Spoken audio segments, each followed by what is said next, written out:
প্রিয় দর্শক, কীটনাশক প্রয়োগের ক্ষেত্রে আরো একটা বড় ব্যাপার, সেটা হচ্ছে আপনারা যখন কীটনাশক প্রয়োগ করবেন তখন দেখবেন কীটনাশকের প্রতি বোতলের মধ্যে অথবা প্রতিটা প্যাকেটের মধ্যে তার নির্দিষ্ট মাত্রা উল্লেখ করা থাকে। অবশ্যই আপনারা এই মাত্রাগুলো খেয়াল করে এবং সেই অনুযায়ী গাছের মধ্যে কীটনাশক প্রয়োগ করবেন।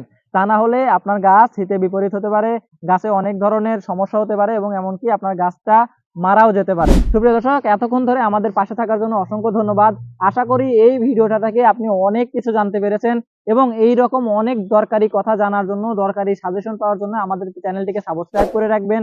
পাশে থাকা বেল আইকনটি ক্লিক করে অল করে রাখবেন, যেন আমাদের সকল আপডেট আপনারা সবার আগে জানতে পারেন।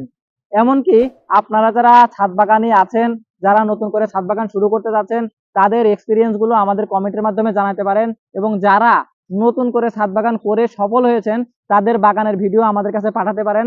আমরা আমাদের এই পেজে অথবা আমাদের ইউটিউব চ্যানেলে সেই ভিডিওগুলো সবার কাছে শেয়ার করব। আশা করি এই ভিডিও শেয়ার করার মাধ্যমে আমরা একে অপরের ছাদ বাগানীদেরকে অনেক বেশি সহযোগিতা করতে পারবো এবং সবাই তাদের ছাদ বাগানে অনেক বেশি ফল পাবেন। তো প্রিয় দর্শক, আর কথা না বাড়িয়ে আমাদের আজকের ভিডিও এখানেই শেষ করছি। আগামীতে আরো একটা ভিডিও নিয়ে হাজির হবো। সেই পর্যন্ত সবাই ভালো থাকবেন। আসসালামু আলাইকুম ওয়া রাহমাতুল্লাহি ওয়া বারাকাতুহু।